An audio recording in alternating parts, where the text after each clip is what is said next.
નમસ્કાર દર્શક મિત્રો, આજે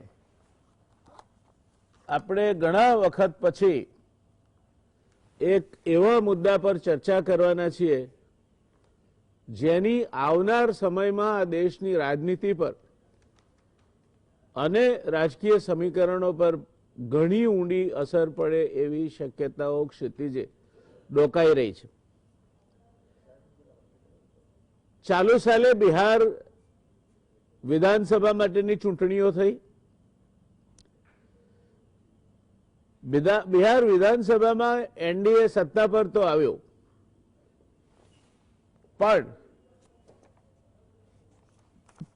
મત કોને કેટલા મળ્યા તે જોઈએ તો આરજેડીને 23.1%, બીજેપી 19.5%, જેડીયુ 15.4% અને કોંગ્રેસ 9.5%।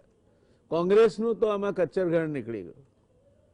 નામ કે વાસ્તે એમની બિહારમાં અસ્તિત્વ રહે તે પ્રકારની પરિસ્થિતિનું નિર્માણ થયું। પણ જે ચૂંટણી પહેલા જેડીયુ એ મોટા ભાઈ અને બીજેપી નાના ભાઈ એ પરિસ્થિતિ હતી, એમાં પણ ફેરબદલ આવ્યો। બીજેપીને વધારે સીટો મળી, 74 મળી, જેડીયુને 43 મળી। અને આમ છતાંય ચૂંટણી ઢંઢેરામાં જે ઘોષણા કરી હતી તેને અનુલક્ષીને અથવા તો એને શબ્દશઃ વફાદાર રહીને ભારતીય જનતા પાર્ટીએ નીતિશ કુમારને મુખ્યમંત્રી બનવા માટેનો રસ્તો મોકળો કરી આપ્યો। નીતિશ કુમારે મુખ્યમંત્રી તરીકે શપથ લીધા। ત્યાર પછી ઘીના ઠામમાં ઘી પડી જવું જોઈતું હતું, કારણ કે સીટની દ્રષ્ટિએ બીજા નંબરે હોવા છતાં આમ તો સૌથી મોટી પાર્ટી તો તેજસ્વી યાદવ 75 સીટ લઈને બન્યા, પણ સત્તાધારી પક્ષની વાત કરું છું। નીતિશ કુમારને બિહારનું સુકાન 15 વર્ષ બાદ ફરી એકવાર પણ સંભાળવાનો મોકો મળ્યો અને એ રીતે એક વિક્રમી ઇનિંગ્સ મુખ્યમંત્રી તરીકેની નીતિશ કુમારે ફરી એકવાર શરૂ કરી। પણ હમણાં જનતા દળ યુનાઇટેડમાં જે પ્રકારની ગતિવિધિઓ થવા માંડી છે એવા ક્યાંક એવા અણસાર આવવા માંડ્યા છે કે જનતા દળ યુનાઇટેડમાં બધું બરાબર નથી। એના તેવર ક્યાંક બદલાઈ રહ્યા છે, એની તરાહ ક્યાંક બદલાઈ રહી છે, એનો અવાજ ક્યાંક બદલાઈ રહ્યો છે। કદાચ એની દિશા પણ આગળ જતા બદલાય તો નવાઈ પામવા જેવું નહીં હોય। 27મી ડિસેમ્બરે બિહારમાં જનતા દળ યુનાઇટેડની રાષ્ટ્રીય કાર્યકારિણીની બેઠક યોજાઈ હતી, જેમાં નીતિશ કુમારે એવું જાહેર કર્યું કે તેમને બિહારના મુખ્યમંત્રી પદે હવે રહેવું નથી। બહુ ટૂંકા સમયમાં ભર્તૃહરિની માફક એમને પણ મને લાગે છે મુખ્યમંત્રી પદનો વૈરાગ્ય આવ્યો। એનડીએ ઈચ્છે તેને પદ સોંપી શકે છે, પોતાને કોઈ પદનો મોહ નથી એવું કહેતા તેમણે ઉમેર્યું હતું કે એનડીએ ઈચ્છે તેને બિહારના મુખ્યપ્રધાન બનાવી શકે છે, પણ તેમણે મુખ્યપ્રધાન નથી રહેવું। આ નીતિશ કુમારની 27મી ડિસેમ્બરની વાત એ જરા ગંભીરતાથી લેવા જેવી બિહારની રાજનીતિ માટે જ નહીં પણ દેશની રાજનીતિ માટે પણ ખરી। આ ઉપરાંત નીતિશ કુમારે અચાનક જનતા દળ યુનાઇટેડના અધ્યક્ષ પદે પૂર્વ આઈએએસ ઓફિસર અને પોતાના માનીતા રામચંદ્ર પ્રસાદસિંહની વરણી કરી દીધી। નીતિશ કુમારના જનતા દળ યુનાઇટેડના અધ્યક્ષ પદેથી ખુદે પોતાની જાતને હટાવી લીધી। એમની જગ્યાએ એમણે પૂર્વ મુખ્ય સચિવ, જેમણે બિહારમાં પૂર્વ મુખ્ય સચિવ તરીકે નીતિશ કુમાર સાથે કામ કર્યું હતું, એ રામચંદ્ર પ્રસાદસિંહ હવે જનતા દળના અધ્યક્ષ પદે બિરાજશે અથવા બિરાજી ગયા। 2019માં થયેલી અરુણાચલ વિધાનસભાની ચૂંટણીમાં આના મૂળ ક્યાંક રહેલા છે. નીતિશ કુમારની આગેવાની હેઠળ જદયુ પક્ષે 15 બેઠકો પર ચૂંટણી લડીને 7 બેઠકો જીતી હતી. રાજ્ય વિધાનસભામાં ભાજપ પછી જનતા દળ યુનાઇટેડ બીજા મોટા પક્ષ તરીકે ઉભર્યો હતો. ભાજપને અરુણાચલ વિધાનસભાની ચૂંટણીમાં 41 બેઠકો મળી હતી. હવે જનતા દળ યુનાઇટેડના 6 અને પીપીએનો 1 સભ્ય ભાજપમાં જોડાતા ભાજપના ધારાસભ્યોની સંખ્યા 41 થી વધીને 48 થઈ. હવે જનતા દળ યુનાઇટેડ પાસે માત્ર 1 અને એનપીપી તથા કોંગ્રેસ પાસે 4 ધારાસભ્યો છે. એટલે હવે જનતા દળ યુનાઇટેડની સ્થિતિ ત્યાં લગભગ નષ્ટપ્રાય થઈ રહેલા રાજકીય પક્ષ તરીકેની અરુણાચલ વિધાનસભામાં થઈ છે. છેલ્લે બિહારમાં થયેલી ચૂંટણીમાં પણ ક્યાંક ને ક્યાંક એવો આક્ષેપનો સૂર જનતા દળ યુનાઇટેડે કાઢ્યો હતો કે જનતા દળ યુનાઇટેડને ફટકો પડે માટે ચિરાગ પાસવાનના લોક જનશક્તિ પાર્ટીને આગળ કરાયો હતો. આમ વોટ કટવા એ એક શબ્દ પ્રચલિત બન્યો હતો આ વખતે બિહારની ચૂંટણી વખતે. એવા એલજેપીએ ભલે સીટ એક જ મળી પણ મતો વેચાઈ ગયા અને પોતે સૌથી મોટો પક્ષ ન બની શક્યા એનો અફસોસ ક્યાંક ને ક્યાંક જનતા દળ યુનાઇટેડને રહ્યો હોય એવા ત્યાર પછીના સૂર એ બાજુથી સંભળાતા હતા. જોકે નીતિશ કુમાર રાજકારણના અનુભવી ખેલાડી છે અને એ ગમે ત્યારે ગમે તે કરી શકે તેમ છે. ભાજપના નેતાઓ આ ના સમજતા હોય એવું બનવાની કોઈ શક્યતા નથી. એટલે કદાચ ભાજપના ધારાસભ્યો વધુ હોવા છતાં પણ એમણે ચૂંટણી પહેલા કરેલું એલાન કે અમારા જે મોરચો છે ગઠબંધન છે એના નેતા નીતિશ કુમાર જ છે, એમના અગ્રણી આગેવાની હેઠળ જ અમે ચૂંટણી લડ્યા છીએ અને નીતિશ કુમાર જ બિહારના મુખ્યમંત્રી બનશે એ ભારતીય જનતા પાર્ટીએ વચન પાળ્યું. આગળ કહ્યું તેમ આરપીસી હવે જનતા દળ યુનાઇટેડના પ્રમુખ બન્યા છે. જનતા દળ યુનાઇટેડ જો કોઈ પણ પગલું ભરે તો તેના માટે હવે સીધા નીતિશ કુમારને જવાબદાર નહીં ઠેરવી શકાય, કારણ કે એ હંમેશા પક્ષ પ્રમુખનું નિર્ણય છે તેમ કહીને એ છટકી જઈ શકે. નીતિશ કુમારે ખુદને એક રીતે આ આખી લડાઈમાંથી સીધા મોરચેથી દૂર કરી દીધા છે. હવેથી આરપી સિંહ જ જનતા દળના બધા નિર્ણયો લેશે અને ભાજપ સાથેની વાતચીત પણ તેઓ જ સંભાળશે. આરપી સિંહને પક્ષના વડા બનાવવાનો નીતિશ કુમારનો નિર્ણય દર્શાવે છે કે બિહારમાં એનડીએમાં ક્યાંક ને ક્યાંક કંઈક ખલબલી છે, કંઈક હલચલ છે. બધું શાંત નથી ચાલી રહ્યું. પણ આવનારા દિવસોમાં એ ધ્રુજારી વધુ તીવ્ર બનીને સપાટી પર આવે તો નવાઈ પામવા જેવું નહીં હોય. એવામાં નીતિશ કુમારે સામે ચાલીને પોતાની નારાજગી વ્યક્ત કરતું નિવેદન કર્યું છે. નીતિશ કુમારની આ નારાજગી કદાચ અરુણાચલ પ્રદેશમાં ભારતીય જનતા પાર્ટીએ જનતા દળ યુનાઇટેડના 6 ધારાસભ્યોને પોતાનામાં સમાવ્યા તેને કારણે વધી ગઈ છે.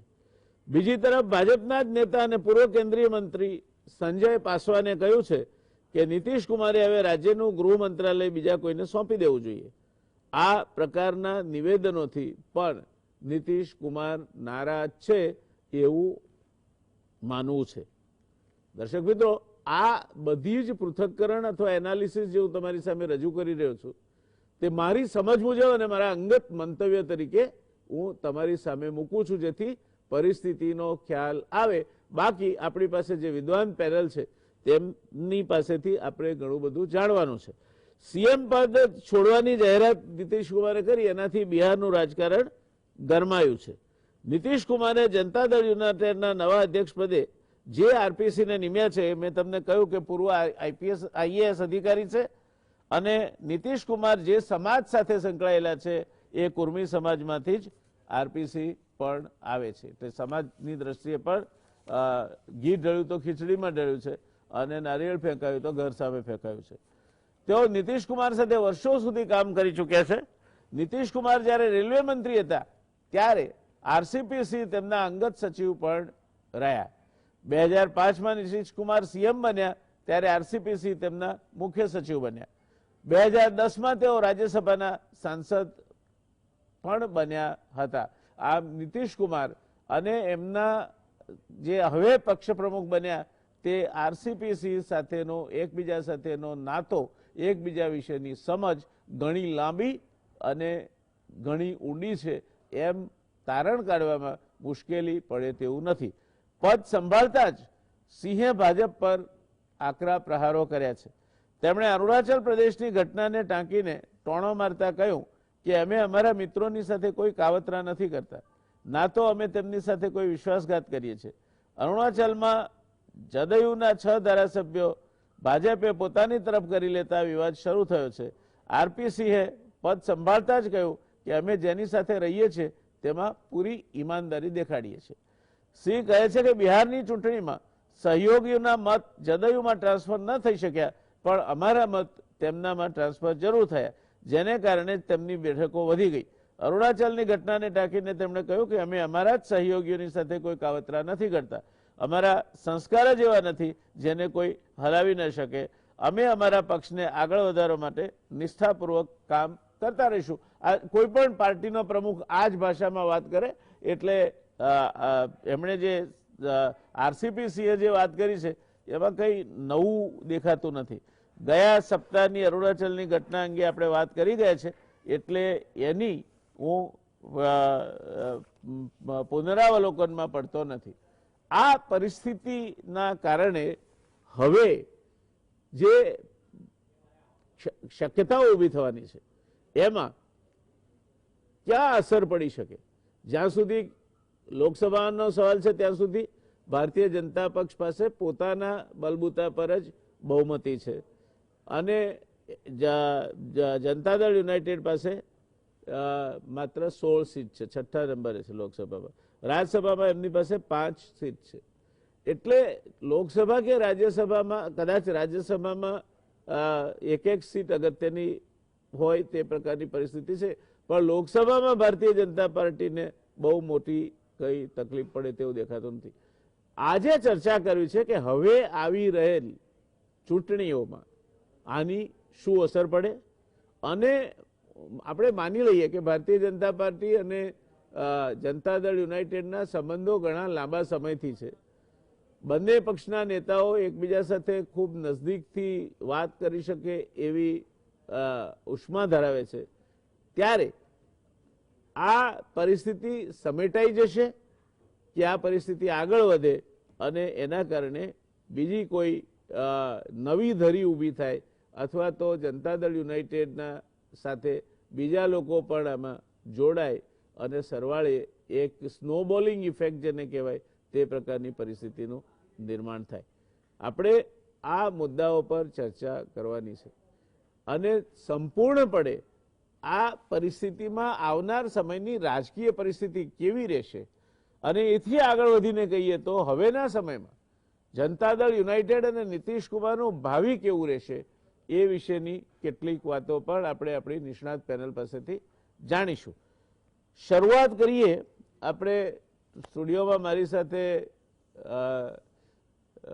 મારા મિત્ર ડૉક્ટર હરિ દેસાઈ છે, સિદ્ધહસ્ત પત્રકાર છે, પોતે સંશોધનનો અને તેમાં પણ સરદાર પટેલને લાગે ઓળગે છે ત્યાં સુધી એ વિષય પરનો એમનો બહુ સારો અભ્યાસ છે. એક પત્રકારત્વની જે કોલેજ છે અને સંસ્થા છે એના હરિભાઈ ડિરેક્ટર છે અને પત્રકારત્વનું શિક્ષણ આપવામાં માત્ર આ સંસ્થા જ નહીં પણ અન્યત્ર પણ હરિભાઈના ભાષણો સાંભળવા જેવા હોય છે. આપણી સાથે દિનેશ વોરા છે. શ્રીમાન દિનેશ વોરા એ આર્થિક અને રાજકીય સમીક્ષક છે, ઇન્ડિયન રેવન્યુ સર્વિસમાં કામ કરી ચૂક્યા છે અને પોતે એક અચ્છા પૃથક્કરણકાર એટલે કે એનાલિસ્ટ છે રાજકીય બાબતોમાં દિનેશજીની સમજ એ ઘણી ઊંચી છે. એ સિવાય પણ નાણાકીય અને અર્થશાસ્ત્રને લગતી બાબતોમાં પણ તેઓ સારી એવી હથોટી ધરાવે છે, એમ કહીએ તો જરાય અતિશયોક્તિ નથી. Sanjay Jha central university of ગુજરાતના નેશનલ સિક્યોરિટી સ્ટડીઝના વિભાગના ડીન છે. જેએનયુમાંથી એમએ અને પીએચડી કર્યું છે. 20 વર્ષથી વધુનો આ ક્ષેત્રનો संजय जी व्यापक अनुभव धरावे छे. संजय जी, मैं मानता हूं कि आप हिंदी में बात करना चाहेंगे, सही है ना? जी नमस्कार। जी, आप हिंदी में बात करना चाहेंगे ना? जी सर। जी, थैंक यू।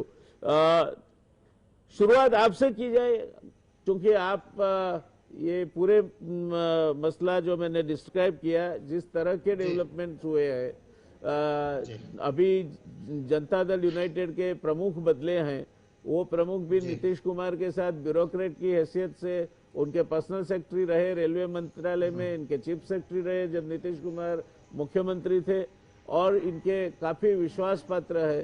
तो उनको अभी जदयू के प्रमुख पद का हवाला सौंप दिया है। तो आरसीपी सिंह अब नए प्रमुख है जदयू के, शायद इसकी वजह से भी कुछ तो इक्वेशंस बदलने हैं। क्या लगता है आपको, ये सब जो चीजें, जो विवाद वगैरह चल रहा है, थोड़ी सी नाराजगी भी नीतीश कुमार ने दिखाई है, क्या मानना है आपका, किस दिशा में ये मसला जाएगा? क्या ये it is a storm in a teacup, वो सब शांत हो जाएगा, या फिर इसमें से कुछ और होने की संभावनाएं आप देख रहे हैं? जी जी, धन्यवाद। जैसा कि आपने 2-3 घटनाओं का जिक्र किया है जो पिछले कुछ दिनों में हुई है। एक अरुणाचल प्रदेश की घटना है, फिर जो आरसीपी सिंह जी का जदयू का अध्यक्ष बनना है, या फिर लव जिहाद पे जो केसी त्यागी जी का एक स्टेटमेंट आया है राष्ट्रीय कार्यकारिणी में, उस पर चर्चा भी हुई है। इसको एक परिप्रेक्ष्य में देखना होगा, और अगर परिप्रेक्ष्य को में देखें तो हमें चुनाव के समय से देखना होगा। चुनाव में हुआ क्या कि जेडीयू का जो परफॉर्मेंस था वो अपेक्षा के हिसाब से नहीं हुआ। इसके 2 कारण बताए जाते हैं। एक तो जो एलजेपी के चिराग पासवान थे, जिनको आपने सही कहा कि लोगों ने वोट कटुआ कहा था, वहां पे जो नाराजगी जदयू की थी कि चिराग पासवान का निशाना बेसिकली एनडीए न होके जदयू था, नीतीश कुमार जी थे। तो उसमें जो भूमिका बीजेपी की होनी चाहिए थी, ऐसा कुछ जदयू के नेताओं को लगा कि ये नहीं हुआ। और ऐसा स्टेटमेंट कल आरसीपी सिंह साहब ने भी दिया है कि पीठ में छुरा भोंका गया था उन्हें और धोखा दिया गया था। तो इसका जो परिणाम निकला है कि बीजेपी एक बड़ी पार्टी के रूप में आई है, और जो बराबरी का संबंध था, जहां पे जदयू बड़े भाई की भूमिका में थे और बीजेपी छोटे भाई की भूमिका में थे, ऐसा चलता रहा, ऐसा वो समीकरण बदल गया है। इसका एक और पक्ष ये है कि जो उप मुख्यमंत्री का पद था, सुशील कुमार मोदी जी थे, जिन्होंने बहुत अच्छे ढंग से समन्वय कोऑर्डिनेशन बना के रखा था नीतीश कुमार जी के साथ, उनको राज्यसभा में भेज दिया गया है। और उनकी जगह पे जो तारकिशोर प्रसाद सिंह जी या रेणु देवी जी ये बने हैं। तो ये इंडिकेट कर रहा है 2 चीजों को लेके। पहला चीज जो है कि बीजेपी की एक एम्बिशन है बिहार में एक अलग, एक अपनी पहचान बनाने की, जो नीतीश कुमार से इतर भी हो सकती है। बीजेपी में कॉन्फिडेंस आया है कि अब वो हो सकता है। जहां तक जदयू का सवाल है, जदयू को इस बदली हुई परिस्थिति में अपने आप को एडजस्ट करना है। और नीतीश कुमार चूंकि पहले घोषित किए जा चुके थे मुख्यमंत्री, इसलिए उनको मुख्यमंत्री बनाया गया है। लेकिन वो जो संबंध बीजेपी और जेडीयू का था, जो सुशील कुमार मोदी और नीतीश कुमार के कारण बना हुआ था, उसमें परिवर्तन की संभावना है। और इसी को लिंक करके अगर हम आरसीपी सिंह जी का हम देखें, जो नियुक्ति कल हुई है, आपने सही कहा कि वो नीतीश कुमार के करीबी रहे हैं, वो कैरियर ब्यूरोक्रेट रहे हैं, और काफी लंबा एसोसिएशन नीतीश कुमार के साथ रहा है। इसके पीछे मैं 2 मूलभूत कारणों को देखता हूं। एक तो जदयू को मजबूती प्रदान करना, जिसका मैं नीतीश कुमार अपनी प्रशासनिक व्यस्तताओं के कारण समय नहीं दे पा रहे थे, तो ऐसा लगता है कि अब वो पार्टी में फोकस होगा। दूसरा, भाजपा के साथ जो एक कोऑर्डिनेशन का इशू बार बार उठता रहा है और उठता रहेगा भविष्य में भी, वहां पे श्री आरसीपी सिंह जी एक इफेक्टिव भूमिका निभाएंगे कोलिशन पॉलिटिक्स में। और तीसरा जो मुद्दा इसमें आ रहा है कि जो बाहर के राज्य हैं, दूसरे राज्य, यहाँ पे ध्यान देना उचित होगा कि जो जेडीयू और बीजेपी का अलायंस है वो बिहार के अंदर है, अरुणाचल प्रदेश में अपोजिशन में थी, अभी बंगाल का चुनाव आने वाला है। तो जेडीयू के लिए एक तरह से यह एक अस्तित्व की भी लड़ाई है कि नीतीश कुमार के बाद, नीतीश कुमार जी ने जैसा अनाउंस किया था इलेक्शन के टाइम में कि ये मेरा आखिरी चुनाव है, जेडीयू का भविष्य क्या होगा, और बीजेपी जिस ढंग से बिहार में अपना कद बढ़ाने में सफल हुई है, उसका असर जेडीयू पे क्या होगा। तो कुल मिला के जो मेरा निष्कर्ष है कि इस तरह की जो कोऑर्डिनेशन का प्रॉब्लम है, ये इस कार्यकाल में नीतीश कुमार के रहेगा और ज्यादा बढ़ेगा समय परिस्थितियों के हिसाब से। क्या यह गठबंधन के टूटने का संकेत दे रहा है? अभी तक के घटनाओं से ऐसा प्रतीत नहीं होता, क्योंकि दोनों दल के जो वरिष्ठ नेता हैं उन्होंने ये इशारा किया है, कहा है कि गठबंधन पे कोई खतरा नहीं है। तो गठबंधन पे इमीडिएट कोई खतरा दिखता नहीं है। जो तथ्य हमारे सामने में है अखबारों के माध्यम से जो हमने देखा है, लेकिन इस तरह की जो घटनाएं होंगी उसमें तलखी, करवाहट और कोऑर्डिनेशन का प्रॉब्लम रहेगा। जैसे एक पॉइंट हमने बताया था कि लव जिहाद को लेके एक बड़ा स्ट्रॉन्ग स्टैंड लिया है जेडीयू ने कि इसको हम लोग अप्रूव नहीं करते हैं। कुछ डिमांड्स आ रही थी कि जैसे भाजपा शासित अन्य राज्य इस तरह के कानून ला रहे हैं अपने राज्यों में, उत्तर प्रदेश हो या मध्य प्रदेश हो, बिहार में भी इस तरह के कानून होने चाहिए, तो वो एक इशू रहेगा। दूसरा, जो डेली कोऑर्डिनेशन का इशू बीजेपी के साथ रहेगा, और बीजेपी की महत्वाकांक्षा और जदयू की जो अपनी ऑर्गेनाइजेशन को मजबूत और बरकरार रखने की जो जद्दोजहद है, ये सरकार में वो परिलक्षित होता रहेगा। जी धन्यवाद। धन्यवाद झा साहब। लगता ऐसा है कि ये परिस्थितियां जो खड़ी हुई, आपने बहुत सही बात कही कि जहां तक शीर्षस्थ नेतृत्व का सवाल है, भाजपा का या जदयू का, ऐसा कोई अंदेशा नहीं मिलता कि उसमें कोई लड़ाई छिड़ गई है और वो आर पार की लड़ाई लड़ने के लिए तैयारी कर रहे हैं। मगर जिस तरह की परिस्थितियां खड़ी हुई है उसको देखते हुए लगता है कि शायद ये जो चीजें अभी बात हम कर रहे हैं वो स्टॉर्म इन द टीकअप बन के न रह जाए, मगर आगे भी इससे कोई ना कोई फॉलोआउट इफेक्ट होगी। वो क्या होगी फॉलोआउट इफेक्ट, क्या होगा, एक और तेजस्वी यादव, एक और भाजपा, और इसके बीच में बिहार में भी जनता दल यूनाइटेड का क्या भविष्य रहेगा, ये बात की विशेष चर्चा करने के लिए हम दिनेश जी के बाद जाएंगे, मगर एक छोटे से कमर्शियल ब्रेक के बाद रुकेंगे। अभी एक छोटे से कमर्शियल ब्रेक के बाद और फिर सीधे जाएंगे दिनेश जी के पास। ये जो तिकोनिया होने वाला है, एक और तेजस्वी यादव, एक और भाजपा और जनता दल यूनाइटेड, क्या होने जा रहा है बिहार की राजनीति में, जानेंगे दिनेश जी से। रुकते हैं अभी एक छोटे से कमर्शियल ब्रेक के लिए। नमस्कार दर्शक मित्रों, અત્યાર સુધીની ચર્ચામાં એ વાત સપાટી પર આવી છે કે નીતિશ કુમાર રાજનીતિમાં રોકાયેલા રે, વહીવટમાં રોકાયેલા રે ત્યારે બિહારમાં અને અન્યત્ર જનતા દળની જે આખી એક હું એમ કહીશ કે અસ્તિત્વ માટેની લડાઈ છે, જદ્દોજહદ છે, એને સંકોરીને દીવાની વાટ તૈયાર રાખવા માટે આ આરસીપી સિંહની નિમણૂક કરવામાં આવી છે। પણ પરિસ્થિતિ એ થશે, ઝા સાહેબે કહ્યું કે એમને બીજે બધે પણ ક્યાંક ને ક્યાંક અરુણાચલ પ્રદેશમાં, ક્યાંક બંગાળમાં ક્યાંક ને ક્યાંક તો લડત બીજા પાર્ટીઓ સાથે પણ છે। પણ અત્યારે આપણે જાણવું છે કે બિહારમાં શું થશે। બિહારમાં એક બાજુ તેજસ્વી યાદવ છે, એક બાજુ ભારતીય જનતા પાર્ટી, અને એવું માનીએ છીએ આપણે કે હજુ કંઈ ભારતીય જનતા પાર્ટી અને નીતિશ કુમારના જનતા દળ યુનાઇટેડ વચ્ચે એવી કોઈ લડાઈ થઈ નથી. પણ ધારો કે કારણ કે હંમેશા પ્લાનિંગ એ ખરાબમાં ખરાબ પરિસ્થિતિને સમજીને થતું હોય છે અને થાય આવું તો શું થાય એ વાત સમજવા માટે આપણે श्रीमान दिनेश जी वोरा पास जईशु. दिनेश जी, आपसे जानना चाहते हैं हम कि क्या परिस्थिति होगी, एक और जदयू, एक और भाजपा, एक और तेजस्वी यादव, क्या होने जा रहा है बिहार की राजनीति में? व्यास जी प्रणाम और दर्शक मित्रों को भी प्रणाम.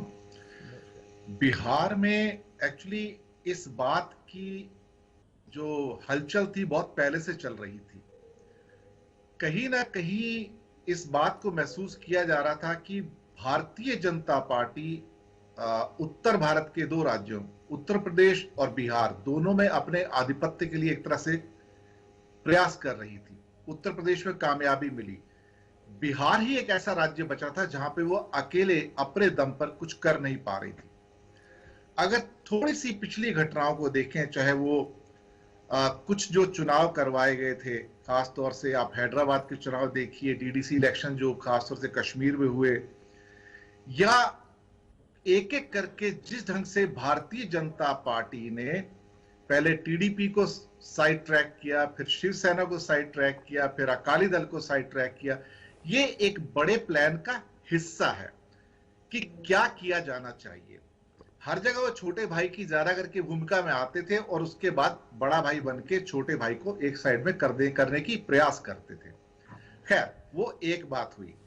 लेकिन अरुणाचल से जो ट्रिगर मिलता है, जहां पे 6 सदस्यों को जेडीयू को एक तरह से इन्होंने अपने पाले में किया, और फिर उसके बाद भारतीय जनता पार्टी के नेता संजय पासवान का कहना कि मुख्यमंत्री नीतीश कुमार को गृह विभाग की जिम्मेदारी छोड़ देनी चाहिए, ये दूसरा ट्रिगर था जहां पे ये इस बात का इंडिकेशन था कि अब आप अपनी जिम्मेदारियों को कम कीजिए और वहां पे भाजपा को शामिल कीजिए. साथ में लोजपा यानी कि चिराग पासवान का जो जिस ढंग से खड़ा किया था नीतीश को, वो तलखी बहुत ज्यादा थी. कहीं ना कहीं आरसीपी या रामचंद्र प्रसाद सिंह जी को बनाया जाने का मतलब है कि नीतीश कुमार भाजपा को एक लेसन देना चाहते थे, एक मैसेज देना चाहते थे कि आप मुझसे बात मत कीजिए, आप इनसे बात कीजिए, क्योंकि जो लेवल ऑफ कंफर्ट मेरे साथ है वो उनके साथ नहीं रहेगा. साथ में एक और जो मीटिंग इसकी सदस्यों की हुई है जेडीयू की, वहां पे सदस्यों में बहुत आक्रोश था और वहां पर अटल संहिता की याद दिलवाई गई उन्हें कि जो गठबंधन का धर्म होता है, भाजपा उसका पालन नहीं कर रही है. और कई मेंबर्स ने यहां तक कहा उसमें कि भारतीय जनता पार्टी पर राजनीतिक विश्वास करना बहुत घातक साबित हो सकता है. ये अपने आप में बहुत कड़वे शब्द थे. साथ में ही जो केसी त्यागी जी ने उस तलखी को अपने शब्दों में व्यक्त किया कि लव जिहाद बिहार में नहीं आ सकता, भारतीय जनता पार्टी यूपी और एमपी की तर्ज पर लव जिहाद बिल लाना चाहती है, लेकिन केसी त्यागी ने साफ कहा कि समाज में नफरत और विभाजन का माहौल बनाया जा रहा है भाजपा के द्वारा, जो जेडीयू को मंजूर नहीं है. अब वहां पर तेजस्वी यादव की जो भूमिका थी, अब इलेक्शन के बाद थोड़ी शांति हो गई थी, लेकिन जो खास तौर से भारतीय जनता पार्टी के अंदर जो एक अर्ज थी, एक फायर है कि बड़ा भाई होने के नाते भी मेरी हस्ती कुछ नहीं है, वो शायद कहीं ना कहीं उनको अंदर से एक तरह से खाने वाली बात होती है. एक के बाद एक इलेक्शन जीतना और टॉप पे आना या एक बड़े भाई की भूमिका में ज्यादा सीटें हासिल करना, कहीं ना कहीं उनके अंदर अर्ज थी कि हाँ, ये सीट हमें मिलनी चाहिए थी. लेकिन एक कमिटमेंट हो चुका था कि नीतीश कुमार बनेंगे, वो उनके दिल में एक जैसे कोई फांस होती है, ऐसे अटक रही है.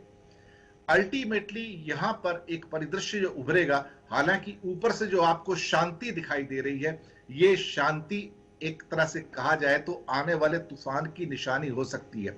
मुझे इसमें कोई शक नहीं है कि भारतीय जनता पार्टी अभी नहीं तो थोड़ा समय बाद जेडीयू के साथ वही व्यवहार करेगी जो उसने टीडीपी, शिवसेना और अकाली दल के साथ किया था, और उन्हें गौण बनाने के लिए हर संभव प्रयास करेगी, क्योंकि उनकी जो अपनी खास तौर से जो डिजायर्स हैं, जो इंटेंस डिजायर्स हैं कि मैं ही मैं हूं, उसको आगे ले जाने के लिए वो किसी कीमत तक जा सकते हैं, किसी का भी सैक्रिफाइस कर सकते हैं.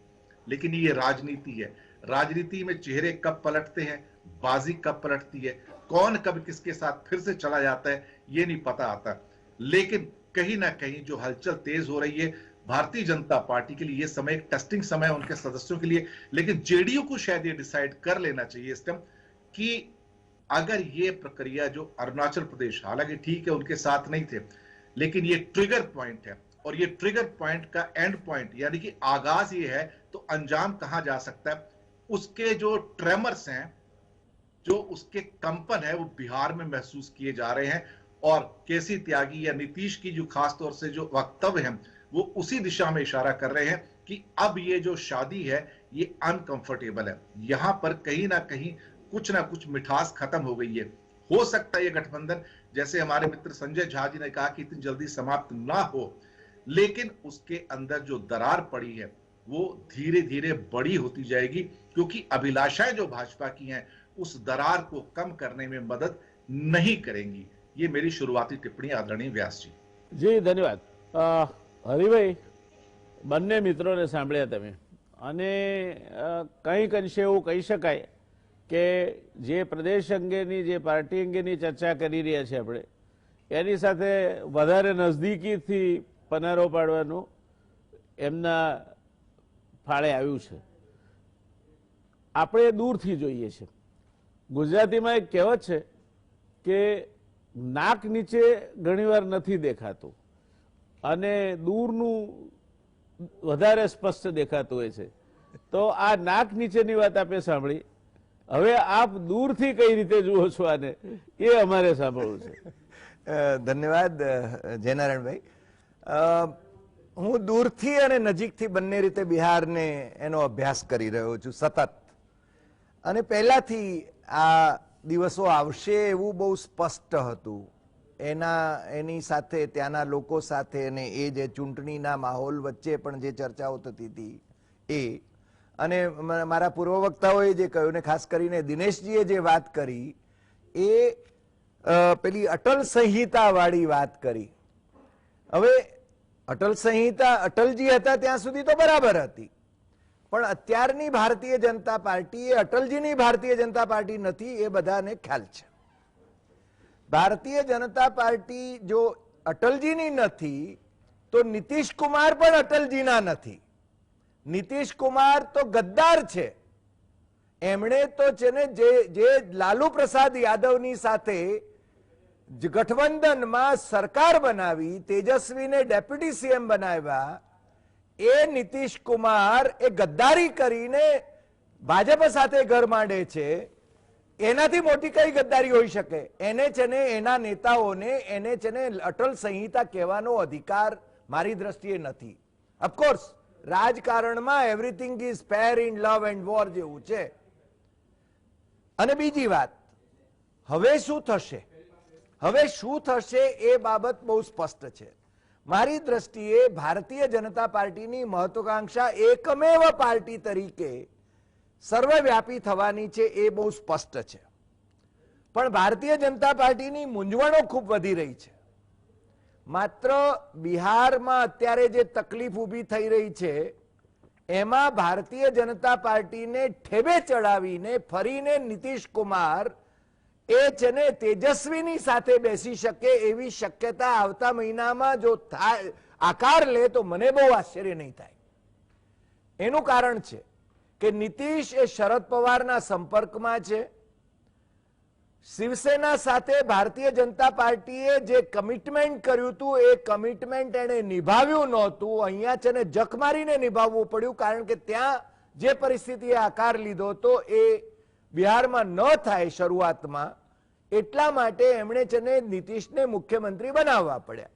બીજું, વોટ મળ્યા તો નરેન્દ્ર મોદીના નામે મળ્યા, એ બાબત પણ ભારતીય જનતા પાર્ટીએ બહુ સ્પષ્ટ કરી દીધી છે।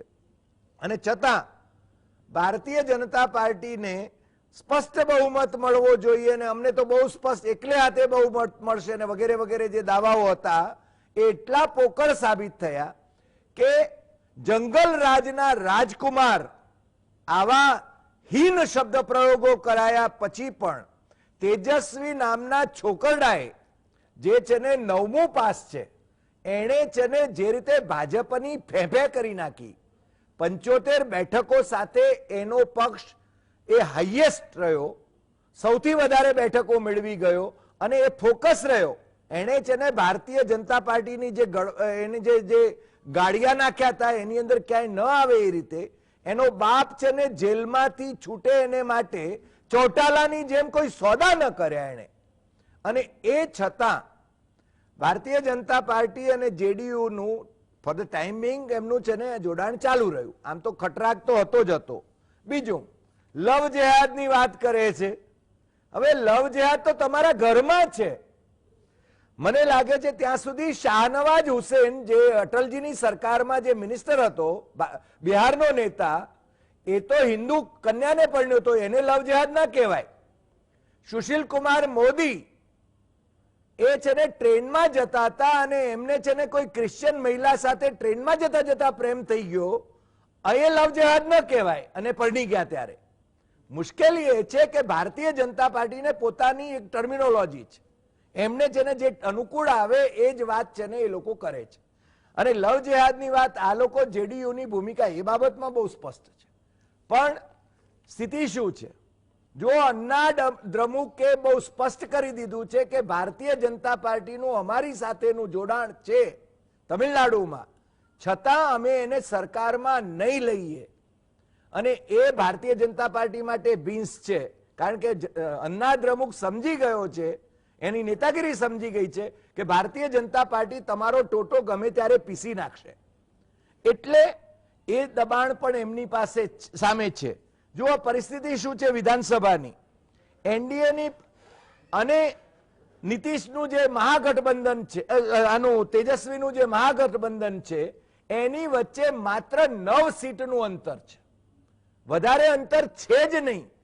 કારણ કે એનડીએની પાસે 126 બેઠકો છે, જે અત્યારે Bharatiya Janata party, JDU, HM, આ ભાઈ પેલા માંઝીની પાર્ટી અને વીઆઈપી જે પાર્ટી છે અને ઇન્ડિપેન્ડન્ટ એક મહાગઠબંધન અને યુપીએની પાસે 110 અને ટોટલ છે ને એમનો છે ને 117 થાય છે. હવે આવા સંજોગોની અંદર માર્ક્સવાદીઓ અને જે બધા ડાબેરી મોરચો જે છે એ તો કઈ તૂટે એમ નથી, એ ભારતીય જનતા પાર્ટીને ટેકો આપી શકે એમ નથી. ભારતીય જનતા પાર્ટીની પહેલી કોશિશ એ જેડીયુને તોડવાની હશે.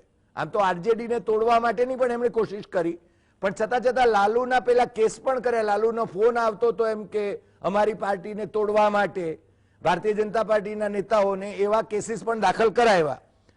પણ મારી દ્રષ્ટિએ 243 ના હાઉસમાં 124 મેમ્બરની બહુમતી જોઈએ સાહેબ. હું માનું છું ત્યાં સુધી ભારતીય જનતા પાર્ટીને જો આમણે છે ને જો ફંગોળવી હોય તો 160 બેઠકો ભારતીય જનતા પાર્ટીની વિરુદ્ધમાં થઈ શકે છે. એવા સંજોગોની અંદર તેજસ્વી એને મુખ્યમંત્રી બનાવે અને નીતિશ કુમાર એ ઓપોઝિશનના એક ઉમેદવાર તરીકે, પ્રાઇમ મિનિસ્ટરિયલ કેન્ડિડેટ તરીકે પોસિબિલિટીની આપણે વાત કરીએ છીએ. કાલે શું થશે, કાલે જોડાણ થશે કે નહીં થાય એ ખબર નથી, આવતીકાલ કેવી ઉગશે રાજકારણમાં ખબર નથી. પણ આ પણ એક શરદ પવારના ટેકા સાથે, શરદ પવારના વ્યૂ સાથે હું માનું છું ત્યાં સુધી એ દિશામાં આગળ વધાઈ રહ્યું છે. એટલે આના સંદર્ભમાં આટલી વાત કહી શકાય. હવે ભાઈ શ્રી રામવિલાસ પાસવાન છે નહીં અને ચિરાગ પાસવાનનું જાજુ કંઈ ઉપજતું નથી, એ આપણે જોઈ લીધું છે. વોટ કટરા તરીકે એમણે ભારતીય જનતા પાર્ટીને મદદ કરી અને ભારતીય જનતા પાર્ટીના જે નેતાઓને એમણે ટિકિટ આપી એ તો ખરેખર જેડીયુના ઉમેદવારોને હરાવવા માટે જ હતું, એ પણ બહુ સ્પષ્ટ થઈ ગયું છે. એટલે જેડીયુ મારી દ્રષ્ટિએ બહુ કંઈ પેલું કહે ને કે એ લોકો પણ એટલા જ પહોંચેલા છે. નીતિશ કુમાર પણ કુનેહવાળા છે, રાજકારણમાં આટલી લાંબી ઇનિંગ એમણે પણ ખેલી છે, એટલે કંઈ ગાંજા જાય એવા તો નથી સાહેબ. धन्यवाद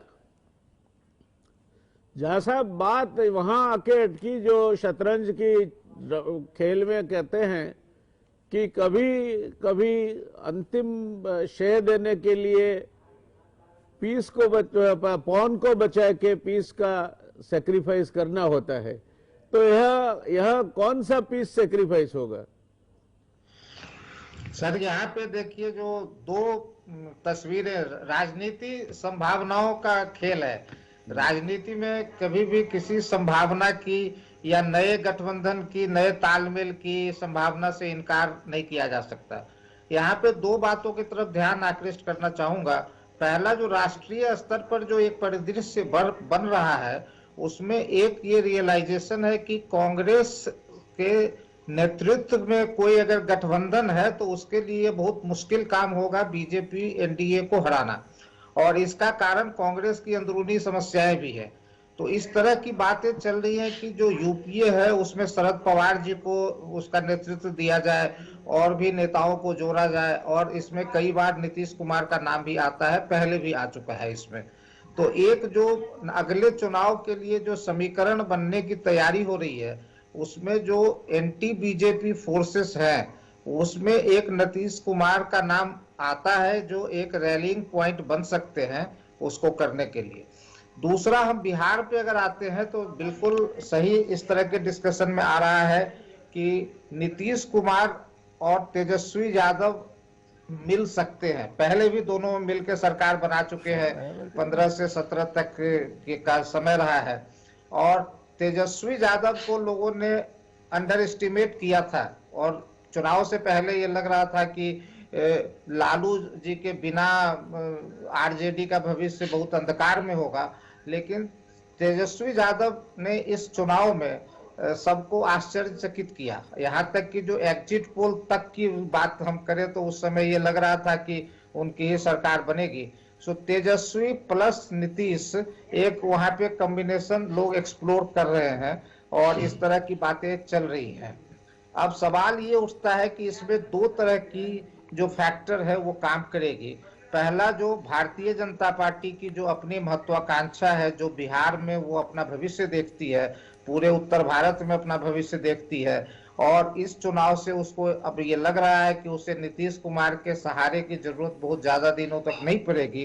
तो इस बीच में अगले चुनाव तक ऐसा माहौल बन जाए जहां पे नीतीश कुमार की जरूरत ना रहे और बिना नीतीश कुमार के बीजेपी बन जाए।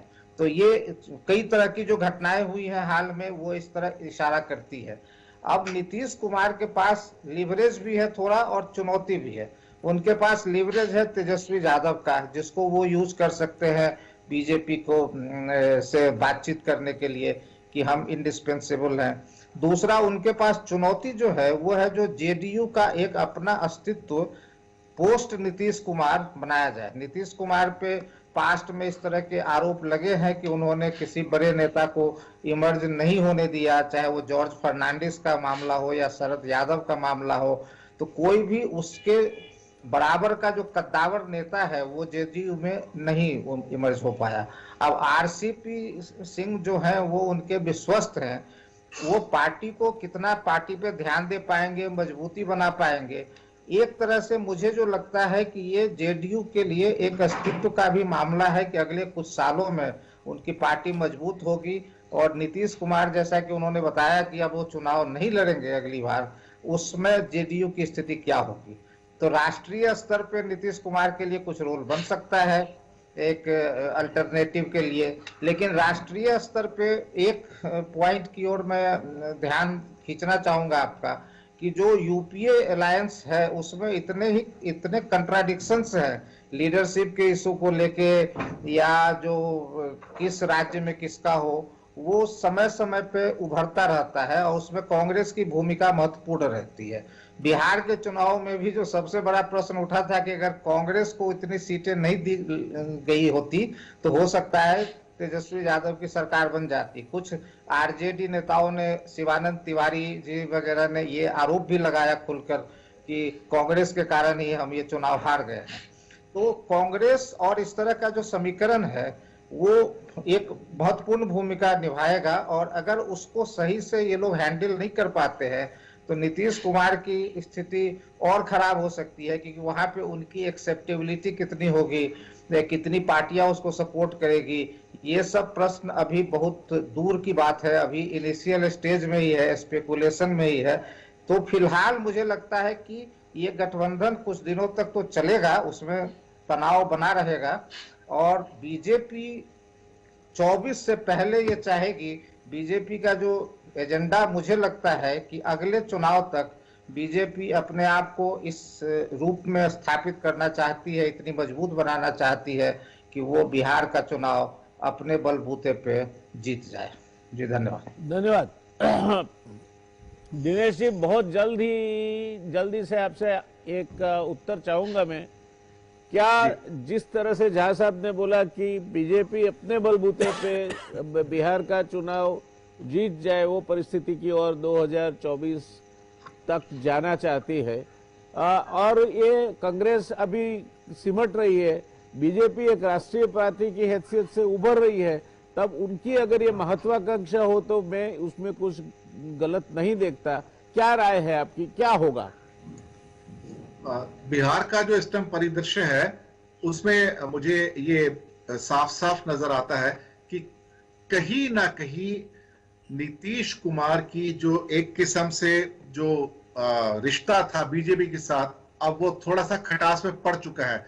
और मुझे कोई हैरानी नहीं होगी अगर नीतीश वापस से तेजस्वी के खेमे में ना वापस चले जाएं, क्योंकि कहीं ना कहीं उनके लिए अस्तित्व की लड़ाई है।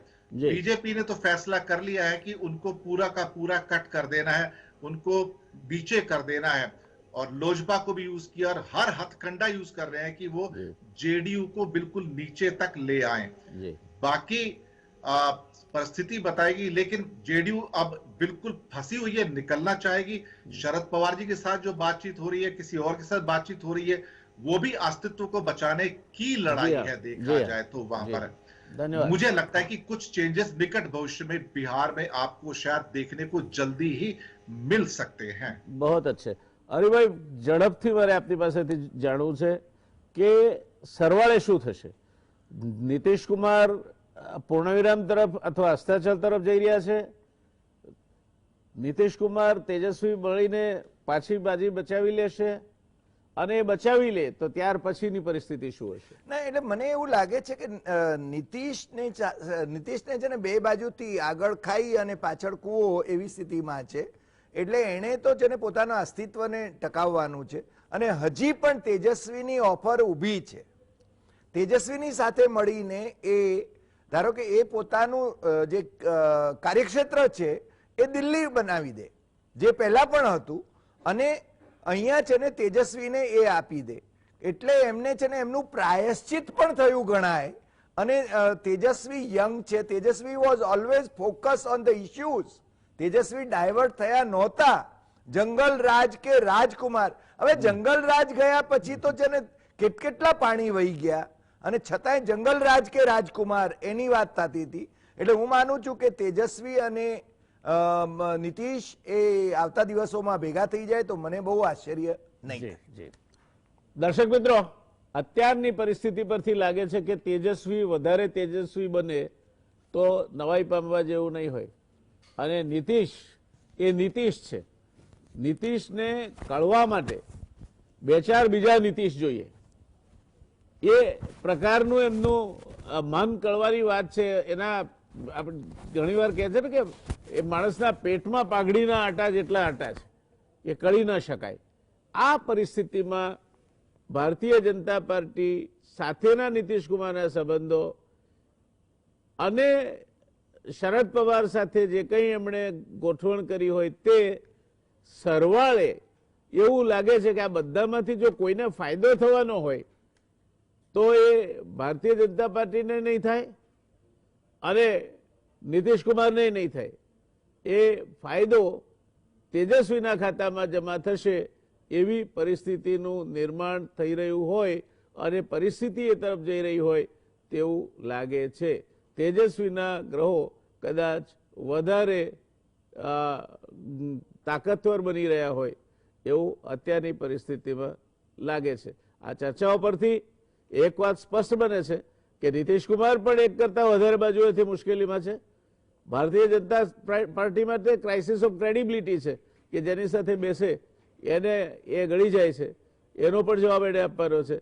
અને આવનાર સમયમાં યુપીએનું શું થાય છે, શરદ પવારનો શું રોલ રહેશે આવનાર સમયે? દર્શક મિત્રો, એક વાત નક્કી છે, જે કંઈ થાય આવનાર સમય આ દેશની રાજનીતિ માટે બહુ જ અગત્યનો હશે. આ ઘટનાને માત્ર બિહાર પૂરતી સીમિત કરીને જોવાની જરૂર નથી. આ ઘટના એક એવી દિશામાં જશે અને જેમ પેલો દરિયામાં વાવાઝોડું શરૂ થાય ત્યારે નાનું હોય છે પણ કિનારે અથડાય ત્યારે એ ભયંકર ખતરનાક બને છે. એ રીતે આ બિહારનું વાવાઝોડું કયા કિનારે અથડાશે અને ક્યાં કેટલું નુકસાન કરશે એની ચર્ચા મને લાગે છે હજુ ભવિષ્યમાં પણ આપણે કરતા રહીશું. મળીએ આવતીકાલે એક નવા નક્કોર વિષય સાથે. શિયાળાની સરસ મજાની ઠંડીની આજથી શરૂઆત થઈ ગઈ છે અને શિયાળામાં શક્તિ મળે એ માટે વહાણા અથવા વસાણા ખાવા જોઈએ અને એ કેવા હોય, શું ખાવું એની વિગતવાર ચર્ચા કરીશું દોસ્તો આવતીકાલે એક નિષ્ણાત પેનલ સાથે. શુભરાત્રી, ટેક કેર, શબ્બા ખેર.